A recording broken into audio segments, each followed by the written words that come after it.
Hello my dear student, कैसे हो? I hope तुम लोग सब अच्छे होगे और अच्छा रहना भी चाहिए। लॉकडाउन है, भरपूर तुम लोग घर बैठे बैठे वीडियो देखते रहो, पढ़ते रहो, खाते रहो, पीते रहो, ठीक है? और टेंशन लेस होकर सारा काम करते रहो। तो आगे हम लोग बात करेंगे ऑप्टिक्स का लेक्चर नंबर 3, जिसमें प्लेन मिरर से संबंधित बहुत सारे चीजों को देखना है।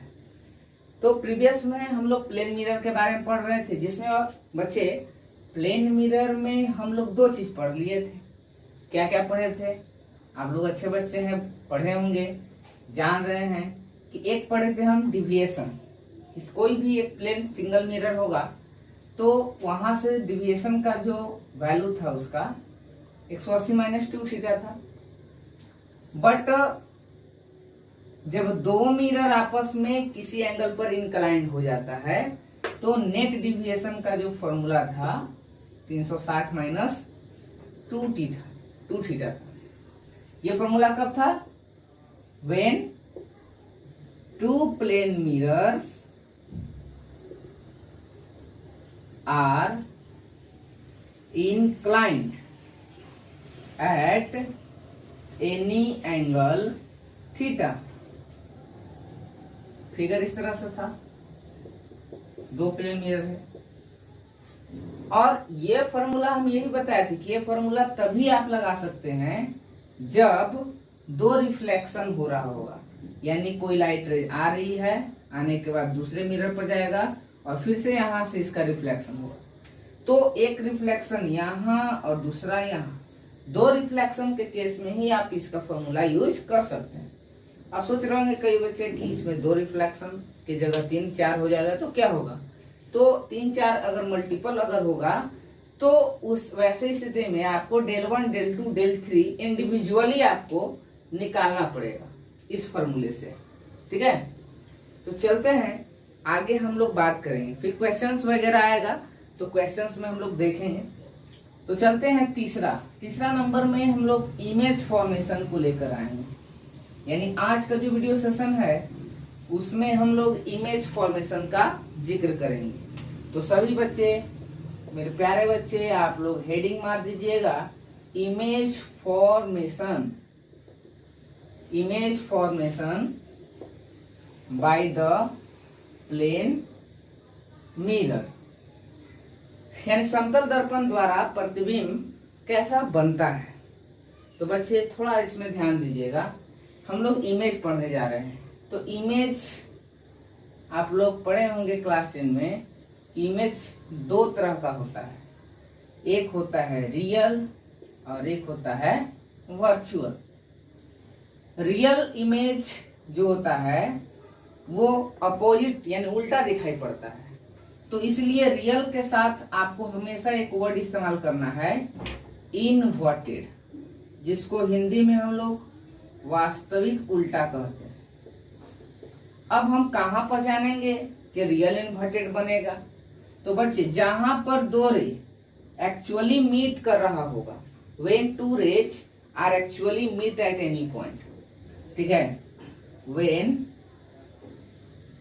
To rays are actually meet at any point, then image will be real inverted। यानी बच्चे हम क्या लिखे हैं? ये लिखे हैं कि जहां पर दो रे एक्चुअली मीट कर रहा होगा, दैट मीन्स एक रे इधर से ऐसा आया, दूसरा रे ऐसे आया, दोनों रे आपस में एक्चुअली किसी एक पॉइंट पर आते हुए मिला है। मान लीजिए पॉइंट आई है, तो इस आई पॉइंट पर जो मेरा इमेज बना वो रियल कहलाएगा, पूर्ण रूप से जहां मिला। बट वर्चुअल में क्या है कि जो वर्चुअल होता है, जिसको हम आभासी कहते हैं, आभासी यानी यह आभास किया जाता है पूर्ण रूप से, मतलब कि जहां रे आपस में नहीं मिलता होगा। 10 क्लास में ही पढ़े होंगे, यानी कि डॉट डॉट डॉट, जहां पर आपको डॉट डॉट डॉट लाइन का जिक्र कराया जाएगा बच्चे, तो समझ लीजिएगा कि वहां वर्चुअल इमेज बन रहा है। ठीक है, जहां डॉट डॉट डॉट आएगा समझ लेना वर्चुअल, यानी जहां पर रे एक्चुअली मीट नहीं कर रहा है, इमेजिन कर रहे हैं, वहां पर इमेज हमारा बनता है वर्चुअल। और वर्चुअल हमेशा अपने साथ जो है वो वर्ड लेता है इरेक्ट। इरेक्ट हमेशा वर्ड ध्यान रखिए, रियल के साथ इन्वर्टेड और वर्चुअल के साथ क्या लगेगा, इरेक्ट लगेगा, जिसको हम लोग हिंदी में आभासी सीधा बोलते हैं। तो यहाँ पर इसको आप नोट कर लेंगे कि इमेज का दो नेचर है, रियल और वर्चुअल, जिसमें रियल के साथ इन्वर्टेड लगेगा। रियल वहां बनेगा जहां पर दो रे आपस में पूर्ण रूप से मिलेगा, और वर्चुअल वहां बनेगा जहां पर दो रे आपस में मिलता हुआ इमेजिन होगा। अब बात करें हम लोग कि ऑब्जेक्ट का नेचर, नेचर ऑफ ऑब्जेक्ट। तो ऑब्जेक्ट का भी नेचर दो होता है। अभी तक आप लोग सोचे होंगे कि ऑब्जेक्ट जब भी होगा हमारा वो रियल होता है, माने ऑब्जेक्ट को कहीं पर हम लोग रखते हैं मिरर के सामने, लेंस के सामने, तो उसका नेचर हम लोग रियल शो कराते हैं। बट यहाँ पर अब थोड़ा सा ध्यान दीजिएगा कि ऑब्जेक्ट का नेचर आपको रियल और वर्चुअल दोनों हो सकता है। जिस तरह से इमेज का नेचर रियल और वर्चुअल दोनों होता है, उसी तरह से ऑब्जेक्ट का भी नेचर रियल और वर्चुअल हो सकता है। अब कहिएगा कैसे, तो आगे हम जो फिगर बनाएंगे वहां पर देखिएगा कि ऑब्जेक्ट का बिहेवियर कभी कभी ऐसा होगा कि उसको हमको रियल मानना पड़ेगा, और कभी ऐसा होगा कि इमेजिनेशन करना होता है जिसके वजह से वर्चुअल मानना पड़ता है। तो इसलिए बच्चे अब समझ में आ गया होगा कि रियल और वर्चुअल का मतलब क्या होता है। तो आगे हम इमेज बना के आपको दिखाते हैं कि प्लेन मिरर में इमेज कैसे बनता है। ठीक है, तो देखिए बच्चे, हम यहाँ पर एक प्लेन मिरर ले रहे हैं, हॉरिजेंटल ले रहे हैं, वर्टिकल भी ले सकते हैं। ये कोई हॉरिजेंटल प्लेन मिरर लिए हैं ए बी। जरा गौर कीजिएगा कि हम अभी क्या बोले कि इमेज बनाने के लिए कम से कम दो रे आपस में मिलना या कटना चाहिए।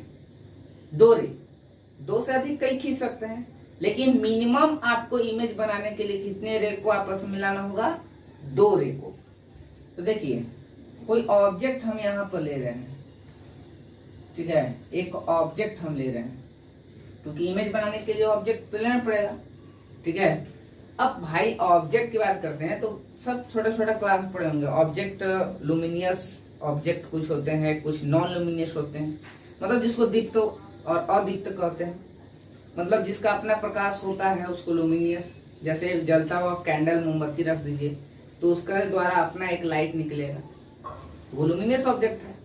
ठीक है, कोई है कि आपको लाइट जब मिलेगा, ठीक है, तब जाके वो अपना बिहेवियर दिखाएगा। जैसे हमारा इमेज बन रहा है, ठीक है, तो हमें से लाइट नहीं निकल रहा है, लाइट कहीं से आ रहा है, उसके बाद हम पर पड़ रहा है, तब रिफ्लेक्ट हो रहा है, तब इमेज बन रहा है। दैट मीन्स यहाँ कहने का मतलब कि कुछ ऐसे ऑब्जेक्ट होते हैं जिनके पास अपना लाइट होता है, कुछ ऐसे होते हैं जो दूसरे के सहायता से, हेल्प से वो क्या करते हैं, काम करते हैं। ठीक है, तो यही हम बात कर रहे थे। अभी हम बात कर रहे हैं प्लेन मिरर, तो प्लेन मिरर भी इमेज बनाएगा। आप देख रहे हैं ये बोर्ड, बोर्ड भी प्लेन मिरर की तरह स्मूथ है, चिकना है, लेकिन इसके सामने अगर हम मार्कर रखते हैं तो इसका इमेज इसके अंदर दिखाई नहीं देगा, जबकि मिरर में दिखाई देगा। ऐसा क्यों? हर प्लेन चीज में ऐसा नहीं है कि आपको इमेज दिखाई देगा, डिपेंड करेगा उसके मटेरियल पर। इसका मटेरियल कुछ है, उसका मटेरियल कुछ है, इससे भी रिफ्लेक्शन हो रहा है, मिरर से भी रिफ्लेक्शन हो रहा है, बट दोनों में किस चीज का फर्क है जिसके वजह से हम अपना बोर्ड में इमेज नहीं देख पाते हैं लेकिन मिरर में देख पाते हैं?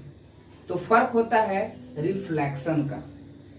यहाँ बोर्ड पर जो रिफ्लेक्शन होगा वो रेगुलर फॉर्म में नहीं होगा, जबकि मिरर से रेगुलर रिफ्लेक्शन होता है। जो प्रीवियस लेक्चर में बताए हैं कि रेगुलर रिफ्लेक्शन जहां पर होता है that means i equal to r, वहां पर हमारा इमेज फॉर्मेशन होता है क्लियरली।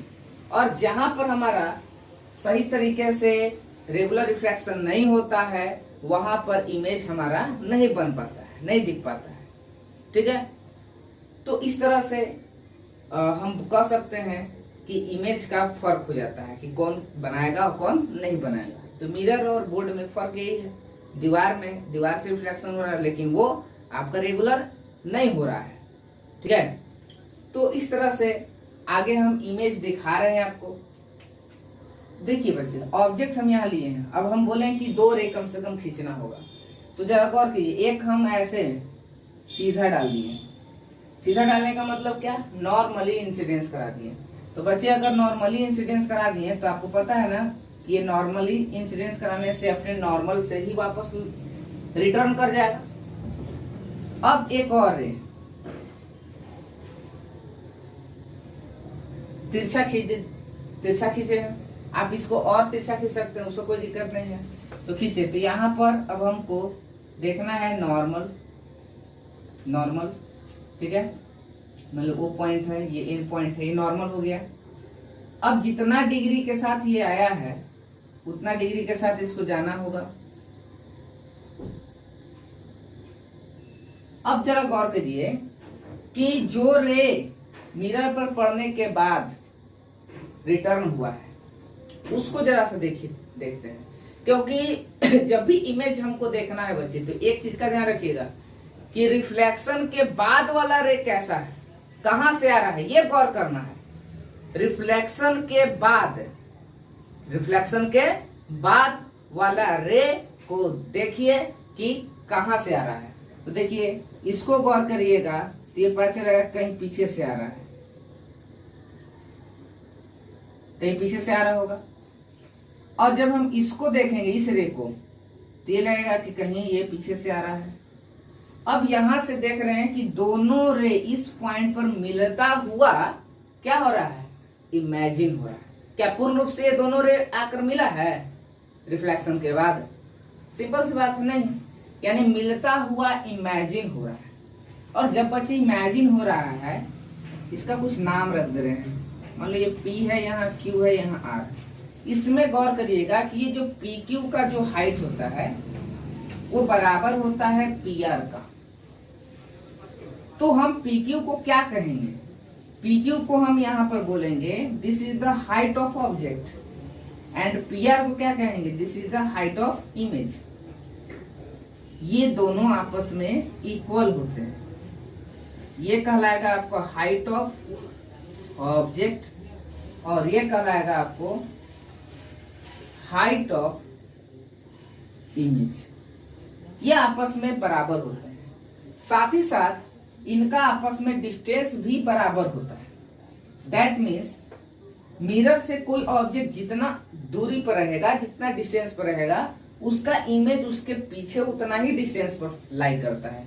दैट मीन्स इसमें फर्स्ट चीज तो ये देख लिए, सेकेंड चीज क्या हम बोल रहे हैं, u equal to v। u यहाँ क्या है, ऑब्जेक्ट डिस्टेंस, और v क्या होता है, इमेज डिस्टेंस।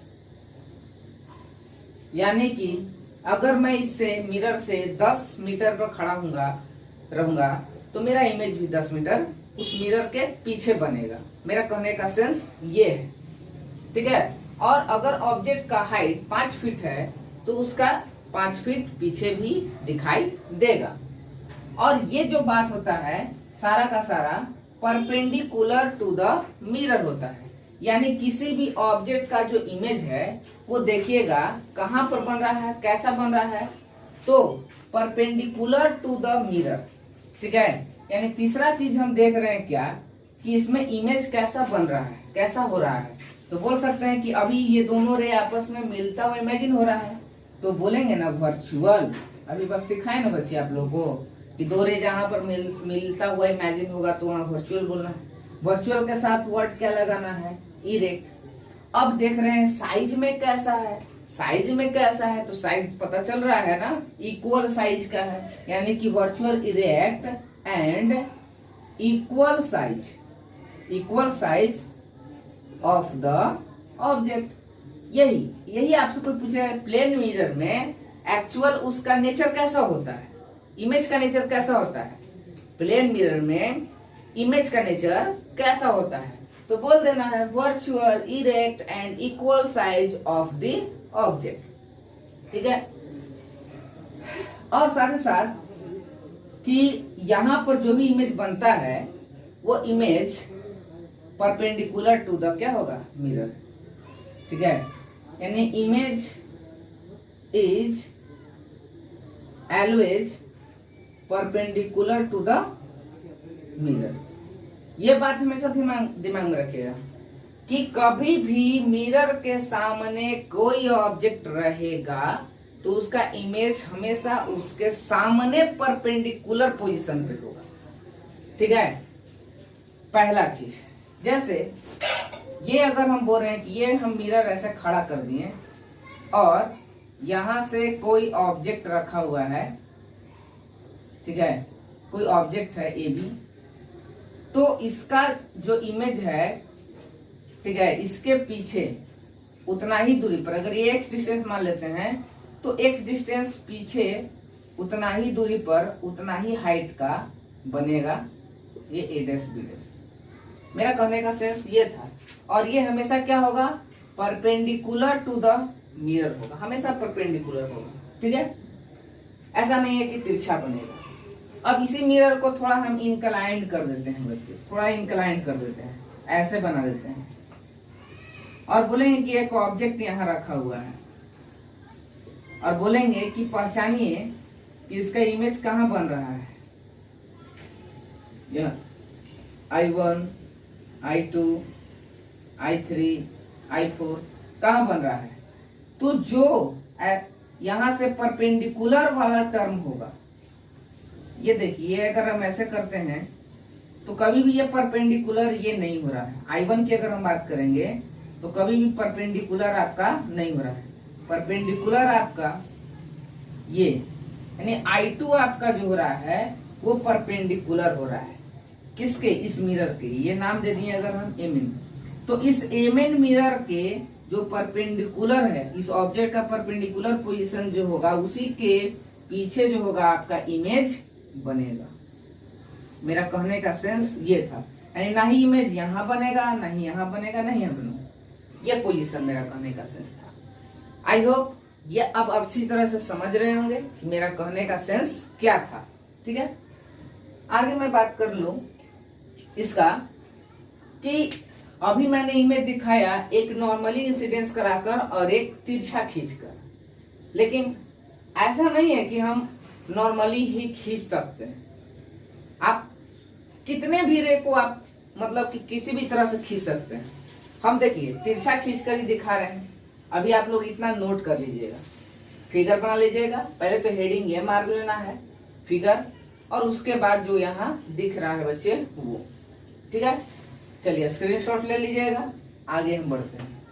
आगे आपको दिखाने ये जा रहे हैं कि रे आप यहां से किसी तरह से खींचिए, ऐसा नहीं है कि नॉर्मली ही आप खींचना है आपको, ऐसा कोई बात नहीं है, आप किसी भी वे में खींच सकते हैं।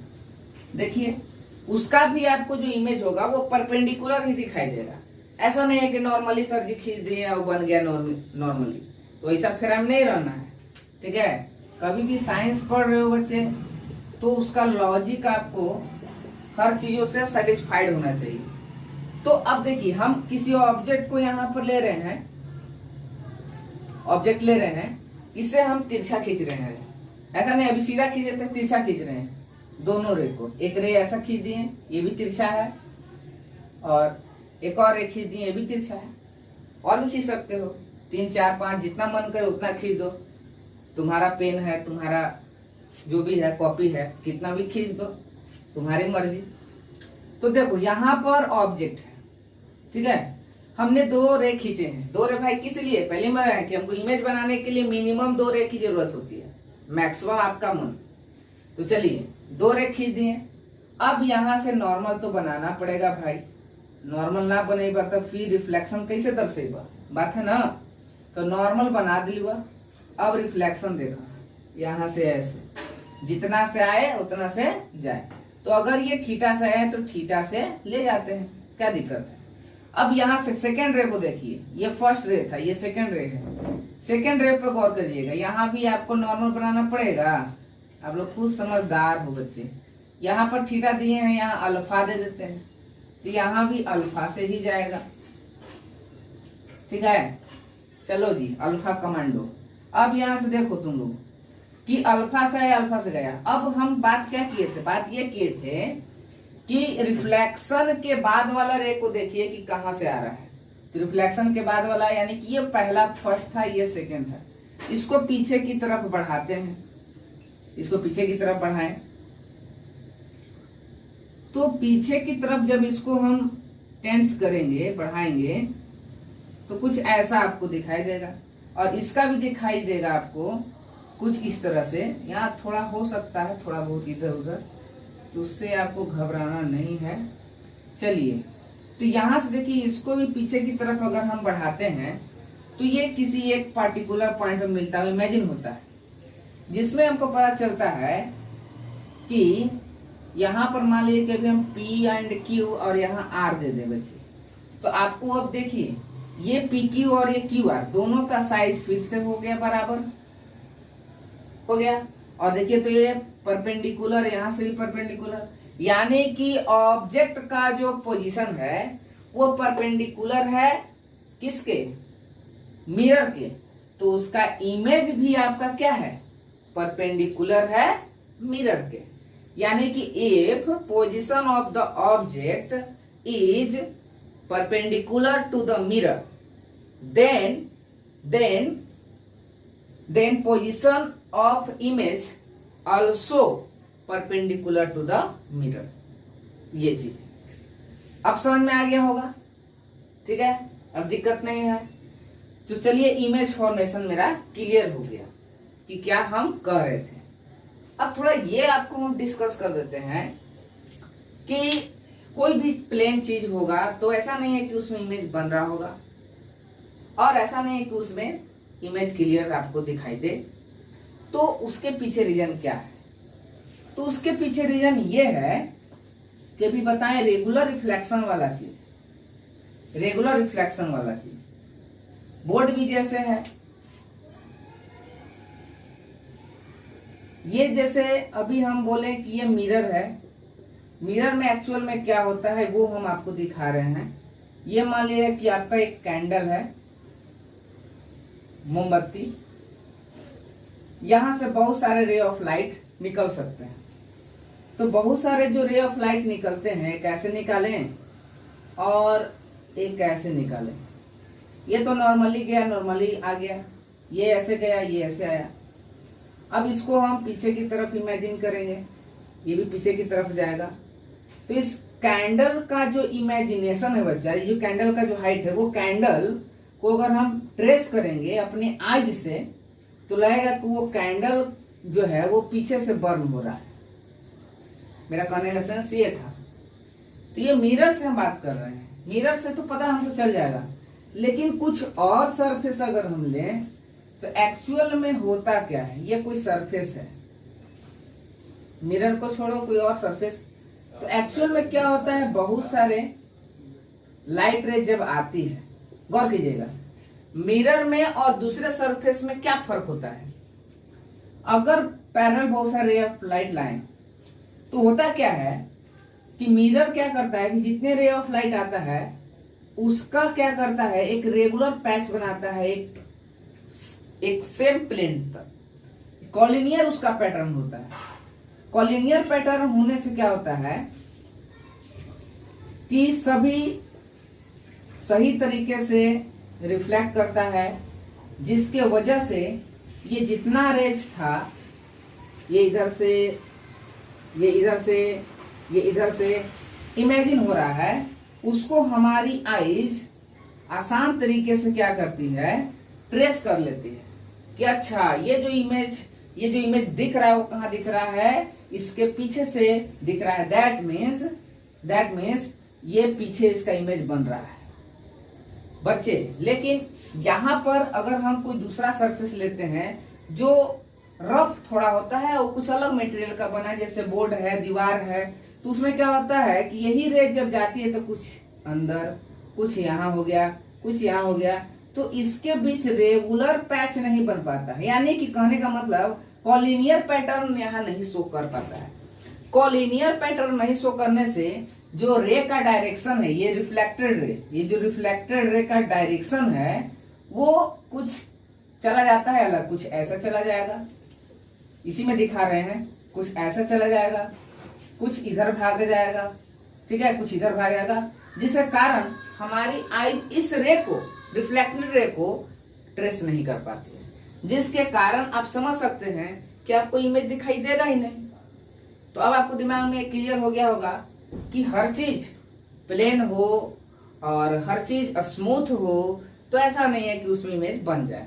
इमेज बनने के लिए रेगुलर रिफ्लेक्शन की शर्त होनी चाहिए, ठीक है। साथ साथ मटेरियल का फर्क हो जाता है, मटेरियल पर भी डिपेंड करता है कि किस चीज का बना है।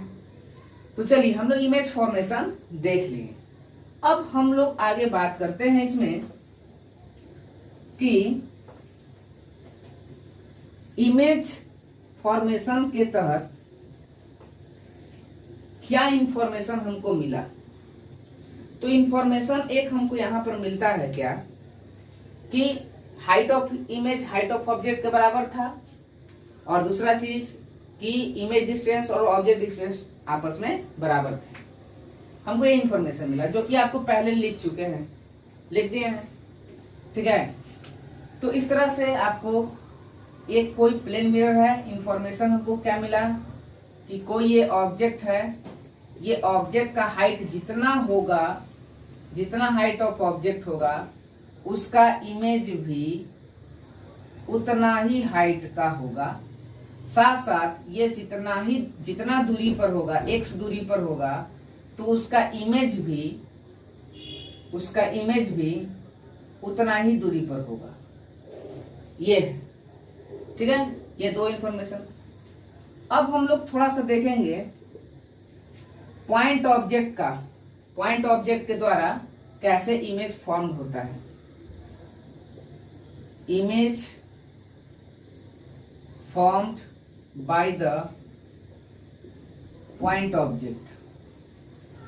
पॉइंट ऑब्जेक्ट का मतलब बहुत छोटा सा ऑब्जेक्ट, जैसे पिन हो गया, छोटा सा कील हो गया, बहुत छोटा सा कोई ऑब्जेक्ट हो, उसको हम लोग पॉइंट ऑब्जेक्ट बोलते हैं।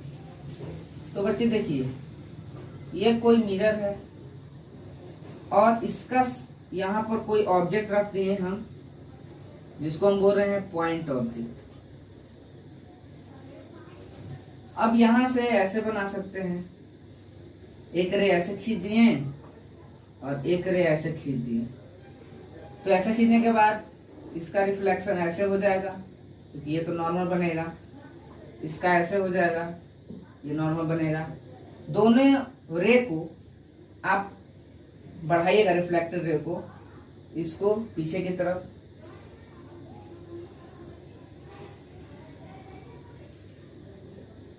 और इसको भी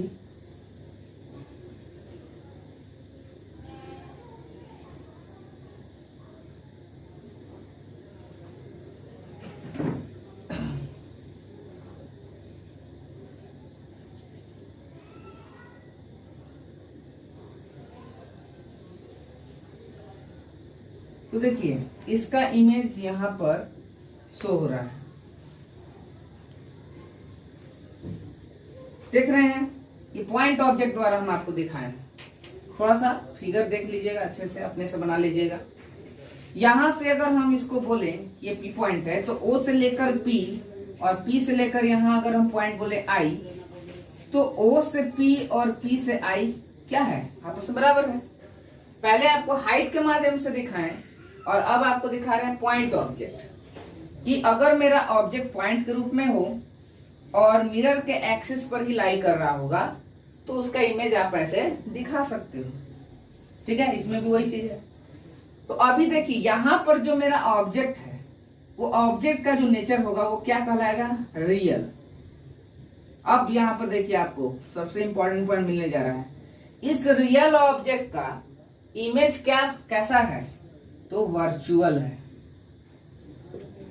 ठीक है, ध्यान दिए इस पर। क्या बोले? रियल ऑब्जेक्ट का जो इमेज है वो क्या है? वर्चुअल है, क्योंकि डॉट डॉट डॉट है।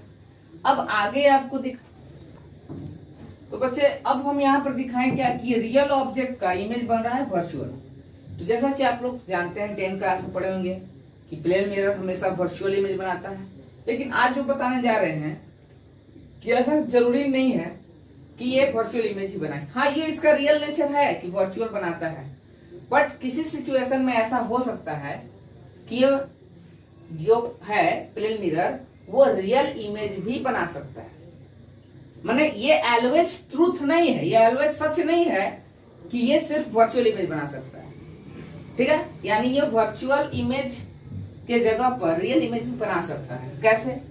देखिए, कोई रे इस तरह से आ रहा है।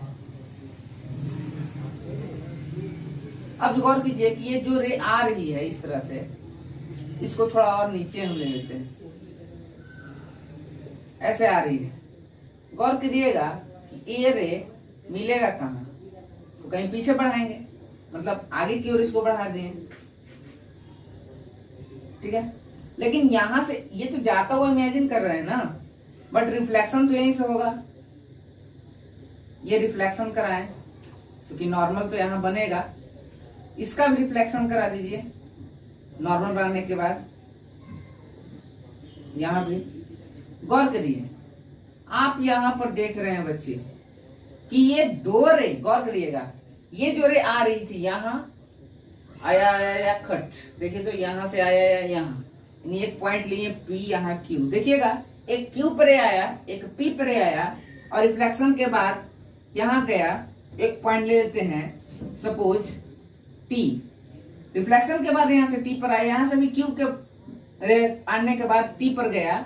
इसका मतलब दो रे रिफ्लेक्शन के बाद जहां पर पूर्ण रूप से कट जाते हैं वहां पर इमेज मेरा कैसा होता है?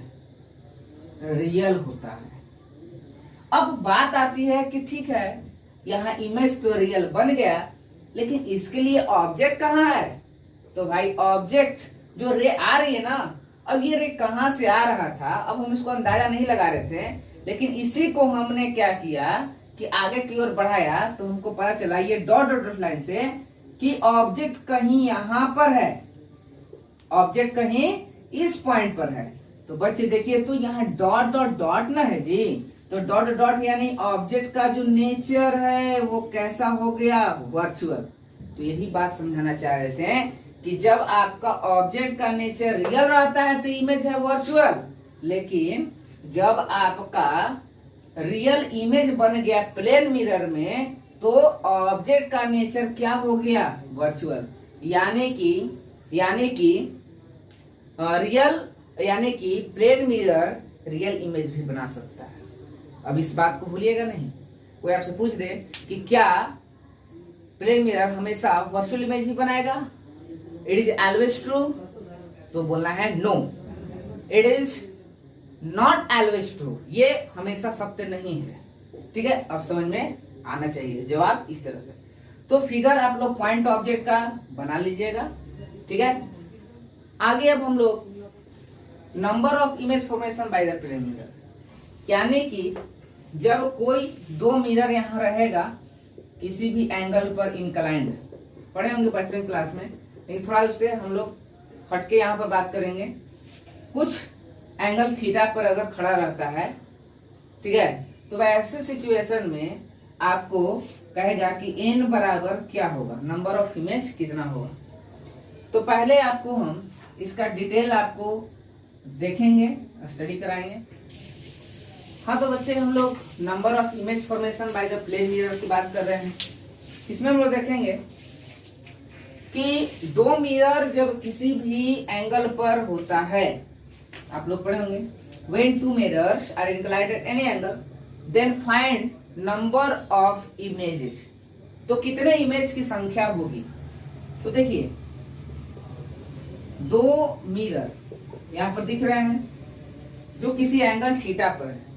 अब इसमें ऑब्जेक्ट का देखना होगा क्या, पोजीशन, कि मैं ऑब्जेक्ट को कितना डिग्री पर किस मिरर से कहां पर रख रहा हूं। तो देखिए मैंने यहां पर पोजीशन ऑफ ऑब्जेक्ट को देखते हुए यहां पर लिखा है सिमेट्री और एक लिखा है नॉन सिमेट्री।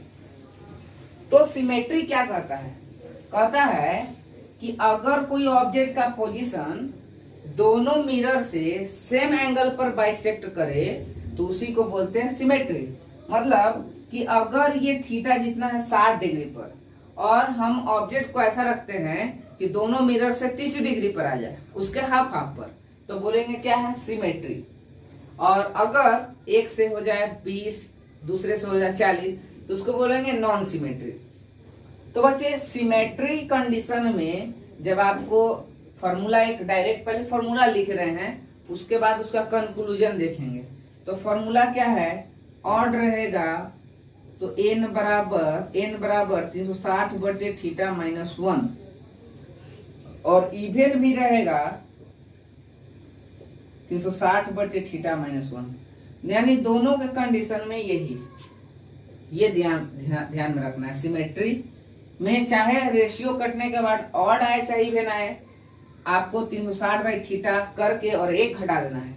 आगे रीजन बताएंगे कि आखिर एक क्यों घटाते हैं और 360 में थीटा से डिवाइड क्यों लगाते हैं, यानी मिरर के एंगल से डिवाइड क्यों देते हैं, इसका कंक्लूजन भी देंगे आपको।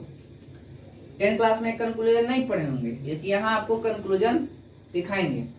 ऑड इवन में क्या होता है कि ऑड अगर फंक्शन होगा n बराबर 360 बाई थीटा, और इवन जब मिलेगा तब उसको 360 बटे थीटा माइनस 1 करना है। ठीक है, ये पहले आपका चार्ट टेबल है। अब आपको एग्जांपल देखिए, जैसे अगर हम बोले कि दो मिरर एक दूसरे से 60 डिग्री पर है, ठीक है, और ऑब्जेक्ट का पोजीशन जो है, ऑब्जेक्ट का पोजीशन वो दोनों मिरर से 30 डिग्री पर है। तो 30 डिग्री दोनों पर है, तो इसका मतलब कि ऑब्जेक्ट का पोजीशन क्या है, सिमेट्री शो कर रहा है। और जब सिमेट्री शो कर रहा है तो आप 360 बाई थीटा, थीटा यानी मिरर का एंगल कितना है, 60 डिग्री, तो 66 36 यानी 6 कैसा फंक्शन है, तो 6 आपका इवन फंक्शन है, यानी 6 माइनस 1 कितना हो जाएगा, 5। अगर बोलेंगे 120 डिग्री पर है, तो 120 डिग्री पर होगा तो n बराबर 360 बटे 120, 12 3 36, 3 आपका क्या आ रहा है, ऑड। लेकिन अगर ऑब्जेक्ट का पोजीशन दोनों से सेम है, दैट मीन सिमेट्री को फॉलो कर रहा है, तो एक घटाना पड़ेगा और कितना हो जाएगा, 2। तो अभी तो इंटीजर फॉर्म के लिए बता रहे हैं, डेसिमल नंबर में अगर आ जाएगा तो कैसे निकालेंगे। तो बच्चे डेसिमल नंबर में हम लोग एप्रॉक्स वैल्यू देखते हैं, तब कुछ ऐसा एंगल देगा जिसमें पूरा पूरा नहीं कटेगा। हम ये बात कर रहे थे, जैसे 75 डिग्री, तो 360 बाई जब 75 करिएगा और काट करिएगा तो आपको 4.8 आएगा। अब देखिए 4.8 है, तो पहले इसमें से आप क्या करिए, एक घटा दीजिए, पहले जो भी मतलब पॉइंट में आएगा पहले एक घटा दीजिए, तो 3.8 आ गया। सिमेट्रिक सिचुएशन में 3.8 जब आ गया तो ऐसे कंडीशन में अब देखना है कि पॉइंट के बाद 5 से ज्यादा अगर अंक होगा तो बाद वाला इंटीजर लेना है। 5 पॉइंट के बाद 5 से ज्यादा तो 8 है, 5 से ज्यादा तो 3 के बाद वाला इंटीजर क्या होगा, 4। यही आपका आंसर हो जाएगा। लेकिन यही आपका 3.2 रहता, 5 से कम रहता, तो पहले वाला इंटीजर कितना हो जाएगा, 3 हो जाएगा। लेकिन कहीं कहीं बच्चे को कंफ्यूजन क्या होता है, कहते हैं कि अगर 0.5 रहे तो क्या होगा। तो देखिए 3.5 अगर है तो क्या हम लेंगे, बाद वाला के पहले वाला। तो देखिए 0.5 के पहले अब देखना है कि 0.5 के पहले अगर आपका संख्या ऑड होगा तो आपको इसका वैल्यू जो है वो इंटीजर का आफ्टर वाला लेना होगा, बाद वाला लेना होगा, यानी 4 होगा। लेकिन आपको यहाँ पर ऑड ना रह कर जैसे 2.5 ये संख्या इवेन है, तो इवेन अगर मिल जाएगा तो यानी कि इसका बिफोर लेना होगा, यानी 0.5 के पहले आपका इवन है तो पहले वाला लेना है, बिफोर लेना है, यानी कि 2 ही रह जाएगा, ठीक है। लेकिन ऑड रहेगा तो बाद वाला। तो ऐसे करके बना लेना है। आगे हम लोग इसका कंक्लूजन देखेंगे। ये तो आपको डायरेक्ट फॉर्मूला हो गया कि डायरेक्ट क्वेश्चन पूछा तब, लेकिन आपको डिफरेंट एंगल पर पूछ दिया, यानी सिमेट्री नॉन सिमेट्री ना कहकर डायरेक्ट एंगल देकर पूछ देगा कि इतना इतना एंगल पर है दोनों मिरर से, उसका पोजीशन, तो इमेज कैसे काउंट करेंगे, कैसे निकालेंगे। तो आप लोग पढ़ाई करते रहिए, नोट्स बनाते रहिए। आगे फिर मिलेंगे एक नए लेक्चर के साथ, जिसमें हम लोग इस नंबर ऑफ इमेज का कंक्लूजन देखेंगे विथ फिगर, कि आखिर उसमें से एक मैंने क्यों घटाया, ठीक है। तो पढ़ाई करते रहिए। All the best.